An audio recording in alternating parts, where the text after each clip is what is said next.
The message came without warning. It arrived on a Tuesday morning, Earth Standard Time, while Do-Yun was eating breakfast in his small office at the Interstellar Relations Bureau in Seoul. The message was short. It had no kind greeting. It had no explanation. It simply said that humanity was required to send a delegation to Conclave Station within 30 days, and that the Galactic Council expected full cooperation. At the bottom, in small letters, it said the matter was urgent. Do-Hyun read it twice. Then he set down his chopsticks and called his director. Within 6 hours, he was on a secure transport heading to the Bureau's central hub in Busan, where 3 other people were already waiting for him. Erin was sitting on a bench outside the main hall reading something on her tablet. She was 34 years old and had spent the last decade working on deep space propulsion theory. She looked up when Do-Yun walked in and gave him a short nod, the kind of nod that said she already knew everything and was not particularly surprised. Tae-woo was inside, standing near the window with his hands in his pockets, looking out at the sea. He was older than the others, with gray in his hair and a calm way of speaking that made people feel that everything was going to be fine even when it probably was not. And Sua was at the back of the room reading a different kind of file, the kind that was not meant to be read by most people. No one said much for the first few minutes. They all knew why they had been chosen. Do-Yun was the best negotiator the Bureau had. Erin was the most decorated scientist in the field of advanced propulsion. Tae-woo ran the Human Advancement Archive, which was the largest record of human scientific progress ever built. And Sua understood threats before they became threats. Together, they were what the Bureau considered its best answer to a very difficult question. The question, it turned out, was about all of humanity. Conclave Station sat in orbit around a dying star at the far edge of the known galaxy. It had been built 4,000 years ago by the first spacefaring civilizations as a place where disputes could be settled without war. Since then, 47 civilizations had joined the council. Each one had a seat in the Grand Chamber. Each one had agreed long ago that the station was neutral ground and that what was decided inside its walls was law.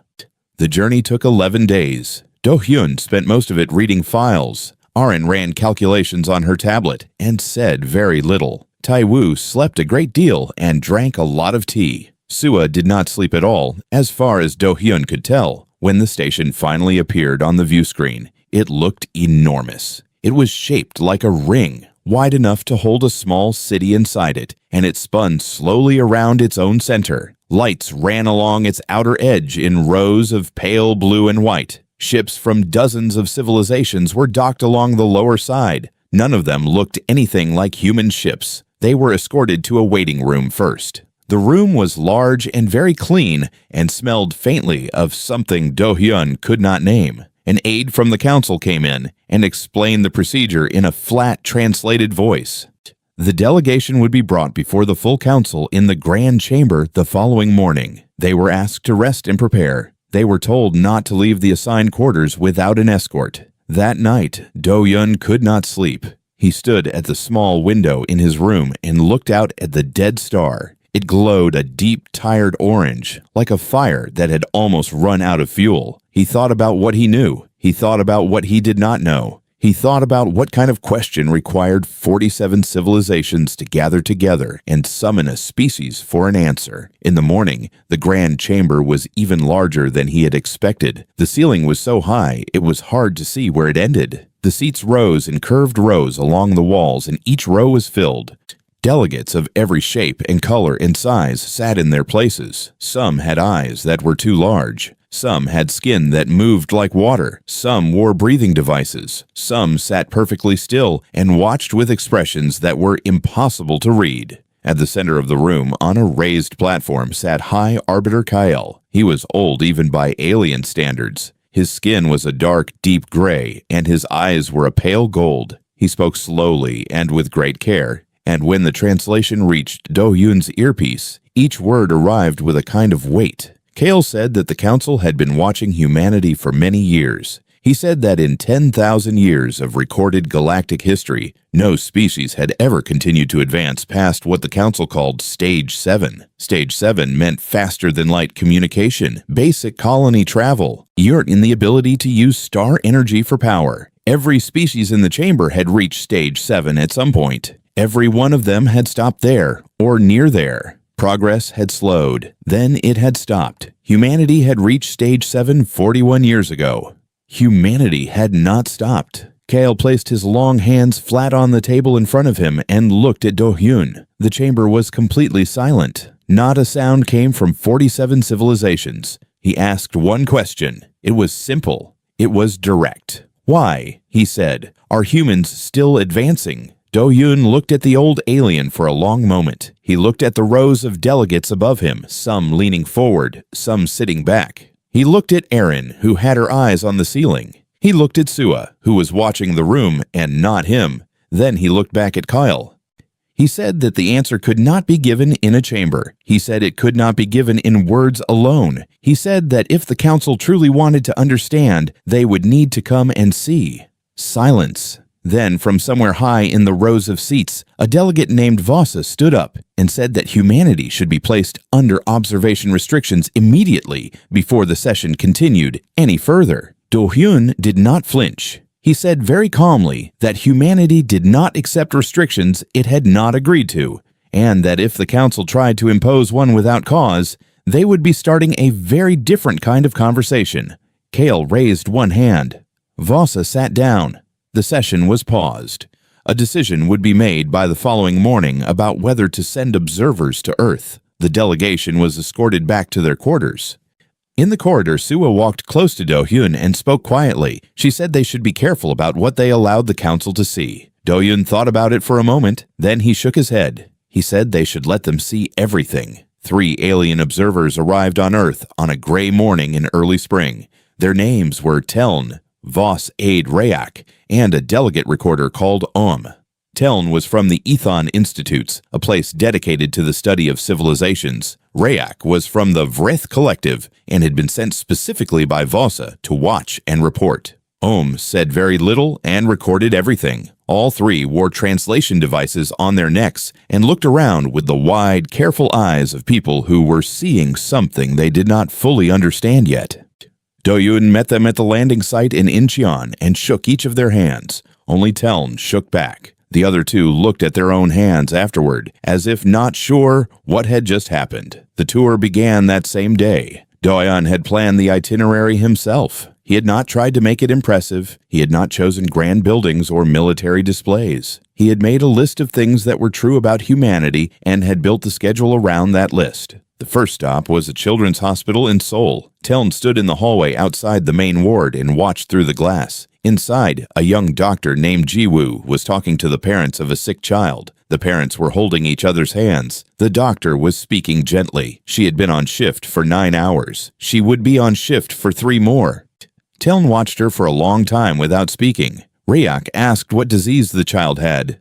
Do-hyun told him. Rayak asked if it was curable. Do-hyun said not yet, but they were close. Rayak said nothing after that. From the hospital, they went to a university research lab where 40 students were working on materials that could survive the heat of a star's outer atmosphere. 3 of the students were arguing loudly about a number on a whiteboard. One of them erased it and wrote a different number. The other 2 shouted louder. The third stood back and watched them both, then picked up the marker and wrote a third number beside the first 2. They all went quiet. Then they started talking fast and low, leaning in toward the board together. Teln asked Erin what the argument was about. Erin said they had been wrong about something for 2 years and had just figured out why. Teln asked how they felt about being wrong for 2 years. Erin looked at Teln like the question was a little strange. She said they felt great. Now they could move forward. The day continued. They visited a greenhouse dome in the middle of the Yellow Sea where humans were growing food in ocean water. They visited a military research station where Sua gave a short and carefully controlled tour of non-classified work on defensive shielding. They visited a grief counseling center in Busan, which was next door to a robotics lab. Rayak stopped walking when he realized the 2 buildings were connected by a shared hallway. He asked why a place for sad people was next to a place for building machines. Tae-woo, who had been quiet most of the day, answered. He said that a lot of the engineers who worked in the robotics lab had lost someone. He said grief made people want to build things. It made them want to solve problems. He said that was not unique. That was just how humans were. Rayak did not write that down, but Teln did. On the second day, they flew to Mirai Station. Mirai was not on Earth. It sat on a platform in deep space beyond the outer colonies, tethered to nothing, floating in the dark like a lit window in a very large house. It was humanity's furthest research outpost, and it was home to the Cascade Drive project, which had been running for 19 years and had failed 312 times. Erin walked Teln through the facility herself. The halls were crowded with engineers and physicists and technicians. People were eating at their desks. Someone had taped a hand-drawn diagram to a wall beside a coffee machine. The diagram had been corrected so many times that the original lines were almost invisible under the new ones. Teln asked how long the Cascade Drive project had been running. 19 years, Erin said. Teln asked how many times it had failed. 312, Erin said. There was a short silence. Teln asked why they continued. Erin stopped walking. She looked at Teln with an expression that was not angry and not amused. It was something closer to honest confusion. She said that was a hard question to answer, not because the answer was complicated, but because from where she was standing, continuing was the only thing that made sense to do. She said she had spent 12 years on this project. She had been wrong most of those years. But every time she was wrong, she learned something new, and every new thing she learned brought her closer to the thing she was trying to reach. She said stopping was not something she had ever really considered. Teln wrote that down too. On the third day, Tae-woo brought the observers to the Human Advancement Archive. It was a large building in the mountains outside Daejeon. It looked quiet from the outside. Inside, it was enormous. The walls were lined with records and names and dates going back hundreds of years. But it was not a museum of great achievements. It was something more unusual than that. It was a record of everything humanity had tried and failed at. Every dead-end experiment, every project that ran for 30 years and produced nothing useful, every scientist who gave their life to an idea that turned out to be wrong. Each one had a place on the wall. Rayak walked through the archive with his recorder running. He kept waiting for the section where the achievements were. He never found it. He asked Tae-woo where the victories were kept. Tae-woo said that was not what the archive was for. The victories were in the world outside. The archive was for the people who made the victories possible by being wrong first. Teln stood in the middle of the archive for a long time. They did not speak. They just looked at the names on the wall, hundreds and hundreds of them, people who had tried and failed and kept going, or had died trying. That evening, Arin and Teln sat outside the archive on a low stone wall while the sun went down behind the mountains. Erin asked what happened in the Vreth Collective when a project failed 300 times. Teln was quiet for a moment. Then they said that the project would be reviewed by a committee, and if the committee decided it was not possible, the resources would be moved to something else. Erin nodded slowly. She said nothing more for a while. Then she said quietly, almost to herself, "That was the difference." She stood up and walked back inside. Teln sat alone on the wall and looked at the darkening sky and thought about what that meant. The grand chamber was full again. Every seat was taken. Delegates who normally sent recordings had come in person. The air inside the chamber felt different from the first session. Before, there had been impatience, the kind that comes before a verdict. Now there was something else. It was harder to name. It was something like the feeling before a storm. Teln stood at the center platform. They had prepared the observation report for 12 days. They had gone over their notes many times. They had rewritten the conclusion 3 times because the first 2 versions did not feel honest enough. Now they stood in front of 47 civilizations and took a slow breath and began to speak. The report was long. Teln went through everything: the hospital, the lab, the grief center, and the robotics building next door. The archive full of honored failures. Mirai Station, 312 attempts at something that had not worked yet. They described what they had seen carefully and without drama because the facts were dramatic enough on their own. When they reached the conclusion, the chamber was very quiet. Teln said that after weeks of close observation, they had found no weapons program designed for galactic conquest. They had found no plan for expansion by force. What they had found was something that none of the Council's existing frameworks had a good word for. They said that most advanced civilizations, once they reached a point of stability and comfort, slowly lost the sense of urgency that had driven their early progress. Problems became manageable. Suffering became rare enough that it stopped feeling personal, and without that personal connection to suffering, the fire that pushed a species forward grew smaller. It did not go out overnight. It just faded, slowly, over generations, until one day the species looked around and realized they had stopped moving without ever deciding to. Humanity had not done that. Talon said that humans still died from diseases that had been known for centuries. They still lost children.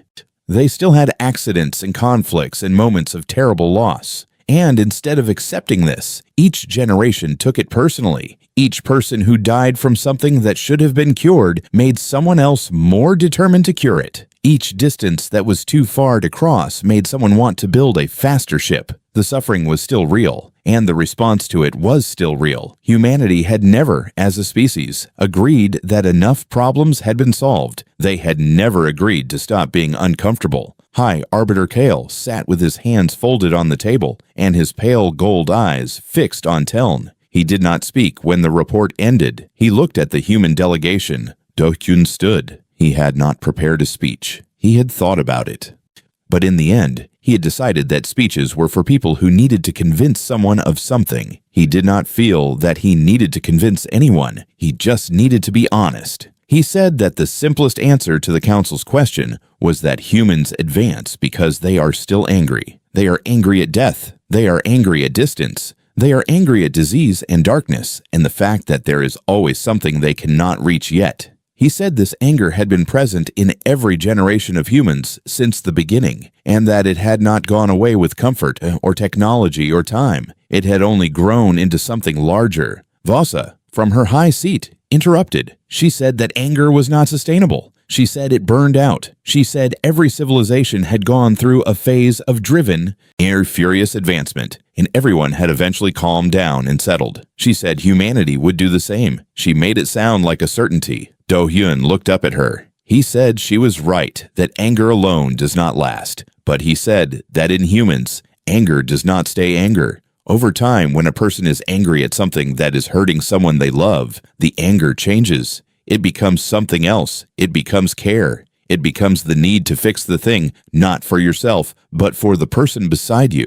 He said that humanity's advancement was not really driven by anger at all, not at its heart. It was driven by love, by the fact that humans look at each other and cannot stand to see each other suffer. He said that was why it did not burn out, because love did not burn out, it transferred, from parent to child, from teacher to student, from one generation to the next, each one carrying the weight of what the last one could not finish. The chamber was silent. Kyle sat very still. His expression was not readable, but his hands, which had been folded calmly a moment before, had opened flat on the table. From the delegation gallery above, Tae-woo watched. He was not a man who cried easily. He had spent 40 years reading about the failures and struggles of scientists who had given everything to things they never finished. He thought about all of them now. He pressed his lips together and looked at the ceiling for a moment. Sua sat beside him with her arms crossed and her jaw tight. She was not looking at the ceiling. She was watching the alien delegates. She was watching their faces. She was noting which ones looked afraid and which ones looked something she had not expected to see. Which ones looked moved. Kael called a short recess before any votes were taken. In the private corridor behind the platform, he spoke quietly to Vosa. He said they had been asking the wrong question for 40 years. The question was never why humans were still advancing. The question was what would happen when they finally finished. Vosa looked at him. She said that was exactly what she was afraid of. Kale was quiet for a moment. Then he said something that surprised her. He said he was not sure afraid was the right word anymore. He said he was not sure what the right word was, but he thought it might be closer to curious. Vosa did not answer him.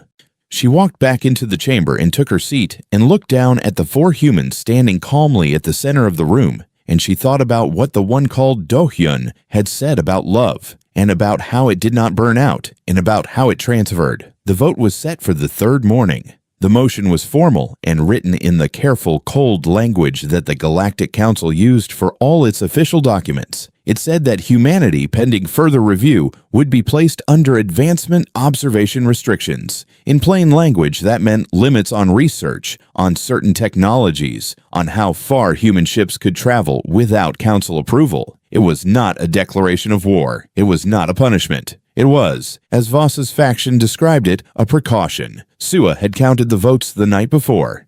She had spoken to contacts in 3 different delegations, called in 2 favors, and read through every public statement made by every delegate in the past 6 months. She came to Do Yun's room after midnight and told him the count.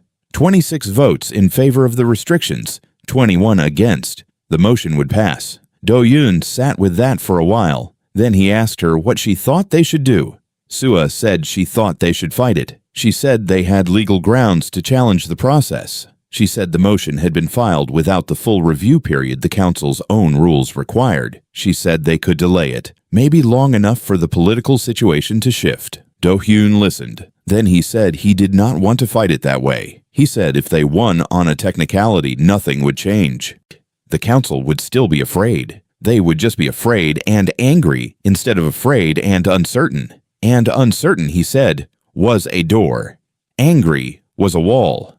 Sua looked at him for a long moment. She did not agree, but she did not argue. In the morning, the chamber filled again. The air was formal and heavy. Kyle read the motion aloud in full. He asked if any delegate wished to speak before the vote was called. Do Hyun stood. He did not argue against the restriction. He did not talk about legal process or violations of Council rules. He looked up at the rows of delegates and asked them a question. He said he wanted them to think carefully about the history of the galaxy. He said in all the thousands of years that the Council had been recording civilizational progress, he wanted them to name one advancement, one single leap forward, that had been made by a species that was comfortable and safe and no longer in pain. He wanted them to name one discovery, one great step that came from a people who had nothing left to solve. The chamber was quiet. He waited. No one spoke. He said he was not asking to make a point about humanity. He was asking because the answer mattered for all of them. He said that every ship in this station, every translation device, every medical treatment, every long-range communication system had come from a moment of desperation, from a species that needed something badly and worked until they found it. He said that comfort did not produce discovery. Need did. And humanity was a species that still felt need very deeply and very personally. He said that if the Council passed this motion, they would not be protecting the galaxy. They would be telling the galaxy that they preferred silence over answers. They would be saying, formally and for the record, that they would rather not know what comes next. He sat down. The silence in the chamber was different now. It was not the silence of people waiting for something to happen. It was the silence of people who were thinking. Then something happened that no one expected. Teln stood up. They spoke clearly. They said that as a member of the Ethon Institutes, they had been assigned to this matter as a neutral observer. They had no vote. They had no political position, but the Council's procedural code allowed for an observer to request a change of classification under specific circumstances. The circumstances required that the observer had developed a direct understanding of the subject that was relevant to the outcome of the vote, and that the observer believed the current information before the Council was not complete. Teln said that both conditions were true. They formally requested to be reclassified from observer to advocate for the duration of the vote. The room erupted, not in shouting, but in the alien equivalent of it, a wave of sound and motion that moved through the rows of seats like a wind. Rayak, sitting in the delegates' gallery, went very still. Vossa was on her feet immediately, objecting on procedural grounds. Kyle held up his hand. He was quiet for a long time. He looked at Teln. He looked at the motion on the table in front of him. He looked at the human delegation. Then he said that Teln's request was valid under Council Code, and that it would be granted. The reclassification would delay the vote by a minimum of 14 days, while the request was formally processed. Vossa sat down. She did not look happy, but she did not fight further. The session was closed for the day. In the corridor outside the chamber, the human delegation walked in a loose group toward the transit hall. No one spoke for a while. Aaron was looking at the floor. Tae-woo was looking at nothing in particular. Sua walked with her hands in her pockets and her eyes moving across the corridor, checking exits and faces out of habit. Do-hyun stopped walking. He stopped completely in the middle of the corridor and stood still. Erin noticed first and turned around. She asked if he was all right. He said he was. He said he was trying to remember something. She asked what? He said he was trying to remember that being angry was not the same as being right, that sometimes you had to be both, but they were different things, and it mattered to know the difference.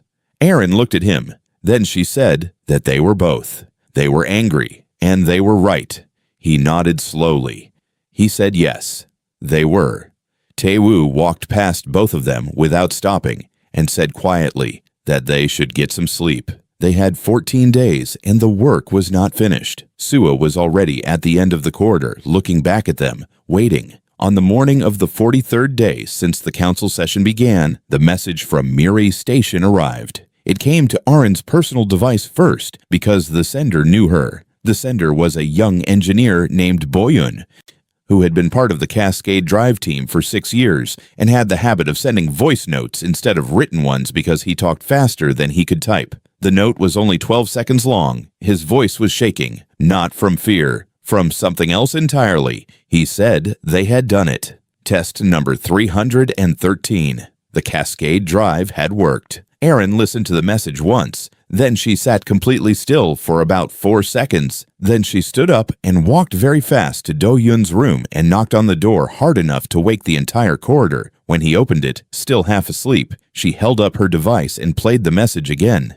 He listened. His face did not change much. His eyes did. He turned and looked out of the small window of his room at the dead star outside, glowing its slow orange.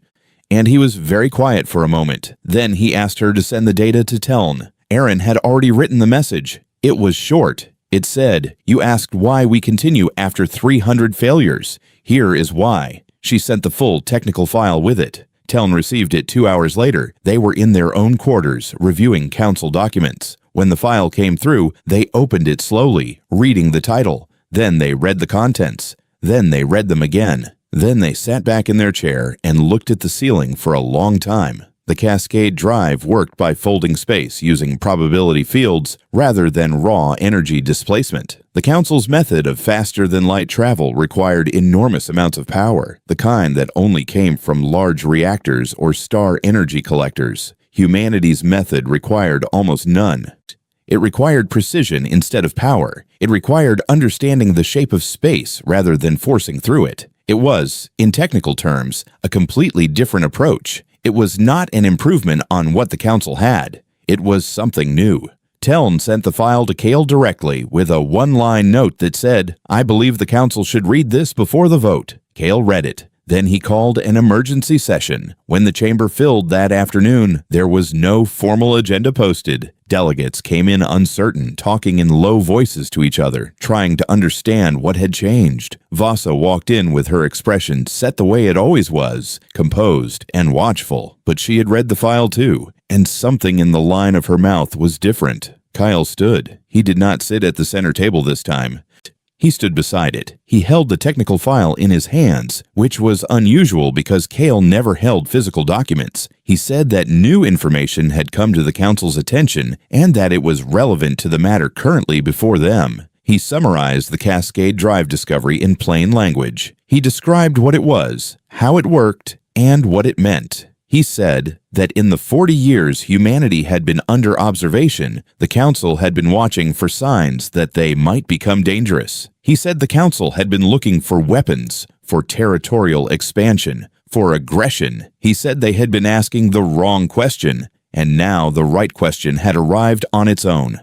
He asked the chamber to consider what a species did when it reached the thing it had been working toward for 19 years and 300 failures. He said humanity had not celebrated privately. They had not secured the technology and presented it as leverage. They had sent it to the Council immediately, openly, with no conditions attached. He said that was the answer. That was what humanity did when it got there. Vasa stood. The room expected her to object. She had spent weeks building the case for restrictions. She had the votes. She had the argument prepared. She had the legal language ready. She stood for a moment without speaking. Then she said she was withdrawing the motion. The room went quiet in a way that felt different from any quiet before it. Someone asked her why.